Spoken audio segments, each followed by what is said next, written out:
পেঁয়াজের এমন মজাদার রেসিপি না তো এর আগে আপনারা কখনো দেখেছেন না বানিয়ে খেয়েছেন। এমন মজাদার হতে চলেছে যেটা দেখার পর আপনারা সাথে সাথে বানাতে চাইবেন, না বানিয়ে থাকতেই পারবেন না। গ্যারান্টি দিচ্ছি বন্ধুরা, মিলিয়ে নেবেন আমার কথা। তাহলে চলুন বন্ধুরা, দেখে নেওয়া যাক আজকের রেসিপিটা আমি কিভাবে তৈরি করেছি। নমস্কার বন্ধুরা, মিঠু সবিনে আপনাদের সবাইকে স্বাগত জানাই।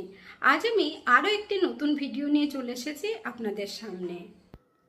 আজকের রেসিপিটা তৈরি করার জন্য এখানে আমি অনেকগুলো পেঁয়াজ নিয়েছি, আর পেঁয়াজগুলো ছোট সাইজের আছে, খুব বেশি বড় সাইজের নিইনি। যদি আপনাদের ঘরে বড় পেঁয়াজ থাকে বড় পেঁয়াজ দিয়েও কিন্তু তৈরি করতে পারবেন। তো এখানে আমি 250 গ্রাম মতো পেঁয়াজ নিয়ে নিয়েছি। পেঁয়াজগুলোকে খোসা সমেত ভালোভাবে ধুয়ে নিয়েছি। এরপর কড়াইয়ের মধ্যে একটু বেশি পরিমাণে জল দিয়ে দিচ্ছি। এরপর একটা স্ট্যান্ড বসিয়ে দেব, তারপর ঢাকা দিয়ে দেব যাতে তাড়াতাড়ি জলটা ফুটে যায়। এখানে দেখুন জল ফুটে গেছে। তো এখন একটা কাজ করতে হবে, আর তার জন্য আমাদের লাগবে এই রকম ঝাঁঝরি থালা। যদি ঝাঁঝরি থালা না থাকে যে কোনো প্লেট স্ট্যান্ডের ওপর হোক বা বাটির ওপর হোক বসিয়ে দিতে পারবেন। তারপরে এই গোটা পেঁয়াজগুলোকে এক এক করে থালার মধ্যে বসিয়ে দিতে হবে। আর থালার মধ্যে কিন্তু আমি তেল দিইনি, তেল দেওয়ার দরকার পড়বে না, কারণ পেঁয়াজগুলো আমরা ভাপিয়ে নেব। তো পেঁয়াজগুলো দেওয়ার পর যখন ভাপ উঠবে ওপর থেকে তখন কিন্তু ঢাকাটা দেবেন। তো এখন আমি 7 থেকে 8 মিনিট ভালো করে পেঁয়াজগুলোকে ভাপ দিয়ে নেব। ততক্ষণে আমরা একটা মশলা তৈরি করব। তার জন্য মিক্সির ছোট জার নিয়েছি, এর মধ্যে একটা বড় সাইজের টমেটো রাফলি কেটে দিয়ে দিচ্ছি।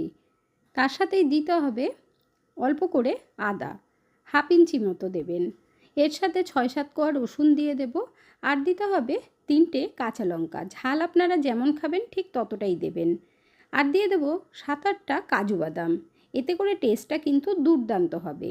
আর বেশি করে একটু ধনেপাতা দিয়ে তারপর ভালোভাবে পেস্ট করে নেব। তো এর মধ্যে কিন্তু জল দেওয়ার দরকার নেই। এখানে দেখুন বন্ধুরা, পেস্ট করা হয়ে গেছে। আমি একটা বোলের মধ্যে ঢেলে নিচ্ছি। পেস্ট করার সময় যদি আপনাদের মনে হয় জল দিতে হবে অল্প দিতে পারেন। আর টমেটো দেওয়ার জন্য দেখুন কালারটা কতটা সুন্দর হয়েছে। এরপর একটা গুঁড়ো মশলার মিশ্রণ তৈরি করব। তার জন্য হাফ চামচ কাশ্মীরি লঙ্কার গুঁড়ো, হাফ চামচ ধনের গুঁড়ো, আন্দাজ মতো হলুদ দিতে হবে। আমচুর পাউডার দিয়ে দিচ্ছি হাফ চামচের থেকেও কম। যদি আমচুর পাউডার না থাকে পাতিলেবুর রস দেবেন। এরপর অল্প গরম মশলার গুঁড়ো আর স্বাদ মতো নুন দিয়ে মশলার মধ্যে একটু বেশি করে জল দিয়ে দেব। তারপর ভালোভাবে মশলাটা আমরা মিশিয়ে নেব জলের সাথে। তো এইভাবে যদি জলের মধ্যে মশলাটা মেশানো হয়, মশলাটা ফুলতে থাকে, এতে করে তরকারির টেস্টটা আরও বেশি বেড়ে যায়। এর মধ্যে এখন দিয়ে দেব ভাজা জিরের গুঁড়ো, হাফ চামচের থেকেও কম। আর আমি যেহেতু ঝাল কম দিয়েছি তাই একটু গোলমরিচের গুঁড়ো দিলাম। আপনারা চাইলে গোলমরিচের গুঁড়োটা স্কিপ করতে পারেন, লঙ্কার গুঁড়ো দিতে পারেন ঝাল। আমি কাশ্মীরি লঙ্কার গুঁড়ো দিয়েছি, তার জন্য একটু গোলমরিচের গুঁড়ো দিয়ে দিলাম। এবার ভালোভাবে মিশিয়ে এখন ঢাকা দিয়ে রেখে দেব, তাহলে গরম মশলার সেন্টটা বেরিয়ে যাবে না। এদিকে পেঁয়াজটাও আমাদের ভাপানো হয়ে গেছে। তো 6-7 মিনিটের মধ্যেই হয়ে গেল ভাপানো, কারণ পেঁয়াজগুলো মিডিয়াম সাইজের। যদি বড় হয় 8-9 মিনিট সময় লাগবে। আর গ্যাসের ফ্লেমটাকে অবশ্যই মিডিয়াম আঁচে রেখেই কিন্তু ভাপাতে হবে। পেঁয়াজগুলো নাবিয়ে নিয়েছি, এরপর ঠান্ডা করে নেব। এদিকে একটা কড়াই বসিয়ে দিয়ে 2 চামচ মতো তেল দিয়ে দিলাম। আর তেল গরম হবার পর অল্প গোটা জিরে দিতে হবে। তারপর যে মশলাটা আমরা পেস্ট করে রেখেছিলাম টমেটো, রসুন, আদা, সেটা কিন্তু দিতে হবে। এরপর একটু কষিয়ে নেব কিছুক্ষণ, না হলে আদা রসুনের কাঁচা গন্ধ বেরোবে। যে জারের মধ্যে করে মশলাটা পেস্ট করেছিলাম সেটা ধুয়ে না কিছুটা জল রেখে দিয়েছিলাম, দেখুন দিয়ে দিলাম। এরপর ভালোভাবে একটু কষিয়ে নিতে হবে। 2 মিনিট মতো মশলাটা আমরা কষিয়ে নেব। বন্ধুরা, আজকের এই ভিডিওটা যদি আপনাদের ভালো লেগে থাকে তাহলে আমার চ্যানেলটিকে অবশ্যই সাবস্ক্রাইব করবেন, পাশে থাকা বেল আইকনটি দাবিয়ে দেবেন, সবার সাথে শেয়ার করবেন, আর একটা লাইক করতে ভুলবেন না কিন্তু। এখন ঢাকা দিয়ে মশলা 2 মিনিট কষিয়ে নেব।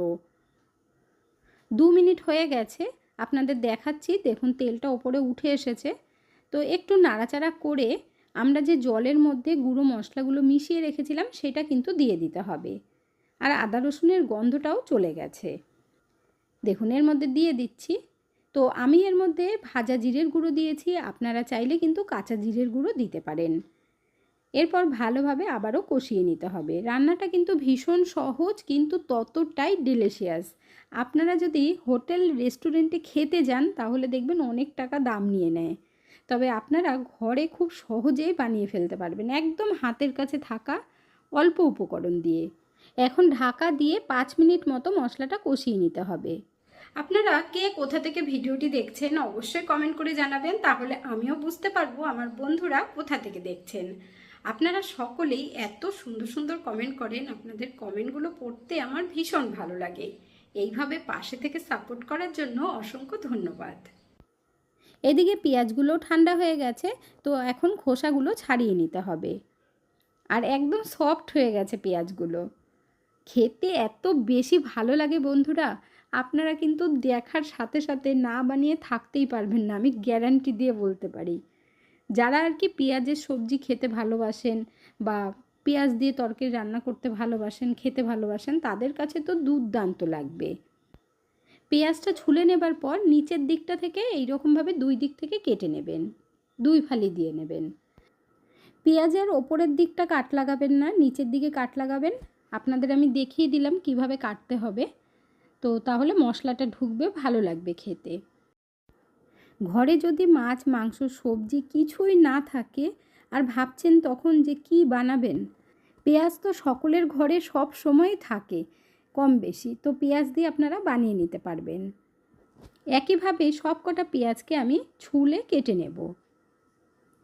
আর আপনারা দেখে বুঝতেই পারছেন কত সুন্দরভাবে সিদ্ধ হয়েছে। মানে এইভাবে যে ভাপিয়ে সিদ্ধটা করা, এতে করে টেস্টটা আরও বেশি ভালো লাগে। রান্নার সময় দেখবেন তাড়াতাড়ি হয়েও যাবে, আর তাছাড়া পেঁয়াজগুলো খুলে যাবে না। গোটা পেঁয়াজ অনেক সময় রান্না করতে গেলে দেখবেন খুলে যায়, এইভাবে রান্না করলে একটুও খুলবেও না, বরং আরও বেশি ভালো লাগবে।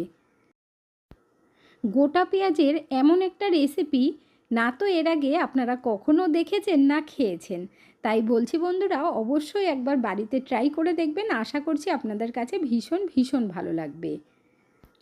পেঁয়াজগুলো দেখতে কতটা সুন্দর লাগছে দেখুন। এখন এগুলো রেখে দেব। এদিকে যে মশলাটা কষতে দিয়েছিলাম সেটা এখন আমরা দেখে নেব। তো 5 মিনিট মতো কষিয়ে নিয়েছি। এখন ভালোভাবে নাড়িয়ে দিতে হবে, আর মাঝে মধ্যে একটু নাড়িয়ে দেবেন, না হলে নিচ থেকে লেগে যাবে। পেঁয়াজের এই রেসিপিটার গ্রেভি কিন্তু একটু গাঢ় হয় আর খেতে তার জন্য বেশি ভালো লাগে। তবে এর মধ্যে অল্প করে জল দিতে হবে, মানে হাফ কাপ পরিমাণে, অতিরিক্ত দেওয়া যাবে না। যেহেতু পেঁয়াজগুলো দিতে হবে গ্রেভির মধ্যে, তার জন্য অল্প করে জল দিয়ে দেবেন। এখন ভালোভাবে একটু মিশিয়ে নিতে হবে। তারপর যখন ফুট উঠে যাবে তখন একটু কসুরি মেথি দিয়ে দেবেন, এতে করে টেস্টটা আরও বেশি ভালো লাগবে।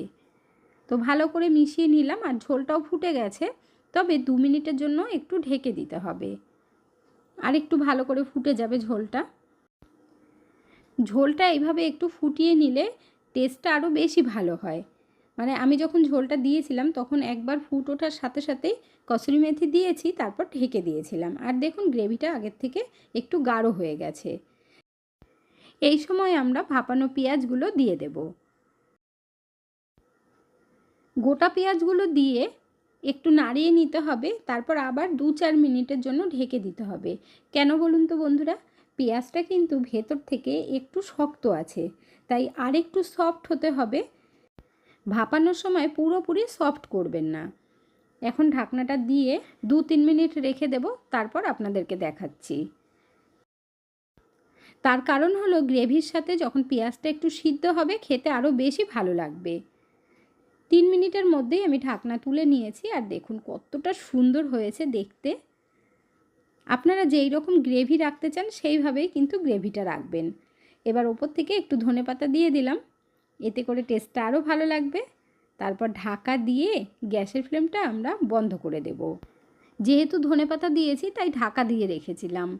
আর দেখুন এখনও কিন্তু হালকা হালকা ফুট উঠছে, মানে আমি কয়েক সেকেন্ডের জন্যই ঢেকেছিলাম। এখন সার্ভ করে নেব।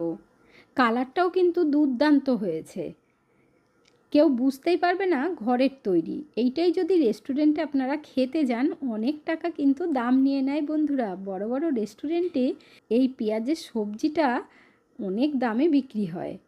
তো আপনারা ঘরে তৈরি করুন, হাতের কাছে থাকা সামান্য কিছু উপকরণ দিয়ে একদম রেস্টুরেন্টের মতো স্বাদ। রেস্টুরেন্টে খেতে গেলে কোন রেসিপিটা কিভাবে তৈরি করে আমরা কিন্তু জানতেই পারি না, আর তারা কখনো বলবেও না। তবে খাওয়ার পর একটু তো বোঝা যায় যে কিভাবে বা কী কী দিতে পারে রান্নাটার মধ্যে। তো সেই জন্যই আমি রান্নাটা তৈরি করলাম, করে আপনাদের কাছে নিয়ে আসলাম, যাতে করে আমার বন্ধুরাও আমার মতো করে রান্নাটা করে নিতে পারে। গরম গরম ভাতে তো ভালো লাগবেই, তবে রুটি পরোটার সাথে বা লুচির সাথে আরও বেশি ভালো লাগবে। এই সবজিটার মধ্যে আপনারা চাইলে ফ্রেশ ক্রিম দিতে পারেন, কারণ রেস্টুরেন্টে কিন্তু ক্রিম দেয়।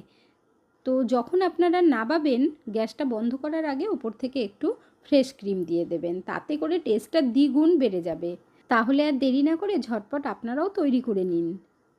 আজকের ভিডিওটা আপনাদের কাছে কেমন লাগলো অবশ্যই কমেন্ট করে জানাবেন। ভালো থাকবেন, সুস্থ থাকবেন, দেখা হচ্ছে পরের ভিডিওতে। Thank you.